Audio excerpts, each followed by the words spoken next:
La mer, cette nuit-là, sentait le carburant et le sel. La grande masse grise du Bismarck avançait comme une accusation. Elle fendait un Atlantique noir qui voulait l'engloutir tout entier. La Grande-Bretagne avait lancé tout ce qu'elle pouvait contre le cuirassé allemand. Des croiseurs, un croiseur de bataille, des interceptions radio et une certitude de chasseurs-tueurs, née de la peur et de l'orgueil. Pourtant, l'arme qui transforma à la poursuite en traque venait d'un autre âge. Le ferry Swordfish, un biplan lent, aux ailes battantes. On l'aurait cru chez lui au-dessus d'une foire de campagne, pas face aux dents d'un navire de ligne. Le fil conducteur est simple et tenace. L'obsolescence peut être une forme de ruse. Le Swordfish est arrivé sur l'Arc Royal déjà dépassé selon les critères des chasseurs monoplans élancés. Il quittait le porte-avions lourdement, avec une vitesse de décrochage qui ferait honte à un pigeon voyageur. Sa peau de toile chantait dans le vent. Son pilote était exposé à la morsure de la nuit de l'Atlantique Nord. Pour tout architecte naval et pour tout officier qui avait vu la guerre aérienne s'accélérer durant la décennie précédente, cela semblait absurde. Pourtant, ces mêmes qualités, qui faisaient paraître le Swordfish sans espoir, étaient en décisive. Sa lenteur, sa conduite docile, sa capacité à voler bas et stable. C'étaient les atouts dont la Royal Navy avait besoin pour transformer un navire en fuite en cible immobile. La traque montait depuis des jours. Les commandants britanniques sentaient la pression, comme un nœud coulant qui se resserre, des transmissions sans fin, des calculs dans les salles des cartes, le vrombissement des machines dans les porte-avions et les croiseurs, et la clarté froide de décisions de commandement prises avec des informations incomplètes. Le Bismarck avait déjà montré qu'il pouvait encaisser des coups et continuer à faire route. Il avait coulé la fierté de la flotte, il avait distancé le désespoir qui suit la surprise. L'amirauté ne pouvait pas se permettre de perdre la poursuite. L'Arc Royal lança ses Swordfish avant l'aube. Les équipages étaient tassés dans des cockpits exigus. Leur souffle fumait. Les gants étaient engourdis. Les oreilles étaient pleines du vacarme des moteurs et du sourd martèlement lointain de la coque du porte-avions. Chacun connaissait les probabilités. Chacun avait une tâche et s'y tenait, parce qu'il n'y avait rien d'autre à faire. L'approche des Swordfish était une leçon d'audace rudimentaire. Les chasseurs modernes fonçaient au bord de la détection.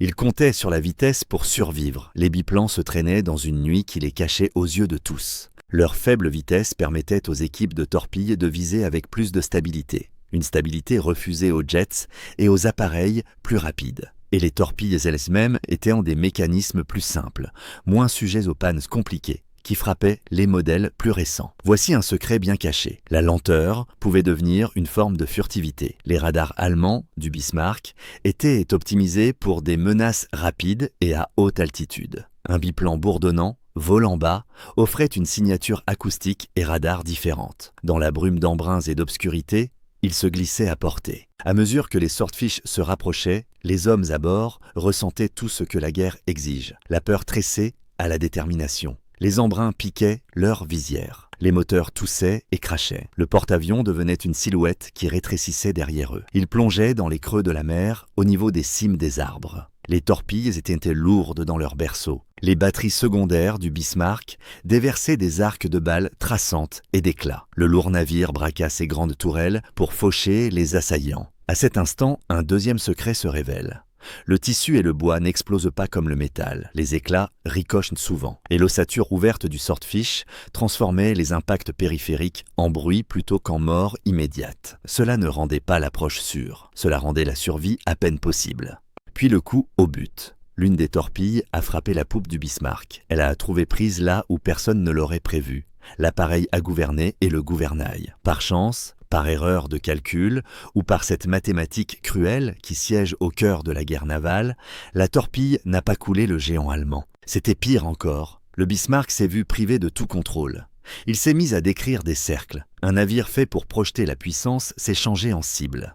Il ne pouvait plus pointer ses canons où il le voulait. La révélation a frappé comme un coup physique. La torpille n'avait pas seulement heurté le métal, elle avait défait la capacité du navire à choisir son destin.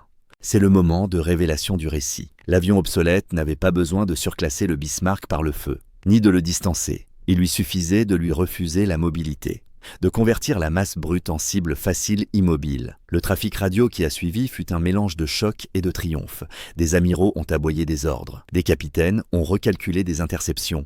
Des équipes de tir sur d'autres navires se sont réveillées en sursaut avec un nouvel objectif. Les unités lourdes qui poursuivaient ont refermé le filet. King George V et Rodney symbole de puissance de feu brut et de doctrine moderne du cuirassé, se sont mis en position avec une inévitable dureté pragmatique. À leur arrivée, le Bismarck ne pouvait plus manœuvrer. Ses canons tiraient comme depuis une position fixe. Les obus l'ont atteint comme des vautours charognards attirés par un cerf abattu. L'affrontement final fut brutal et sans pitié. Un crescendo né dans la petite humilité d'un biplan et achevé par la destruction pyrotechnique d'un cuirassé. Puis la mer muette et froide a repris à la fois les débris et les hommes. Ce qui demeure après la fumée et l'acier n'est pas seulement une histoire de machines qui déjouent des sessions des machines. C'est la géométrie humaine de l'instant. Des équipages qui faisaient confiance aux vieux outils parce qu'ils s'y étaient entraînés. Un équipage de porte-avions qui a lancé sur ordre et a prié.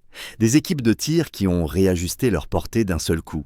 Et des commandants qui ont refaçonné la stratégie autour d'une perte soudaine de gouverne. Autre trésor caché. La réalité logistique de la guerre a rendu le swordfish omniprésent. Il est resté en service, non par nostalgie, mais parce que la production, la doctrine et les réseaux d'entraînement l'avaient tissé dans le muscle de la flotte. Ce même conservatisme a créé le paradoxe qui a permis à un avion obsolète de devenir décisif. La dernière image est simple et terrible.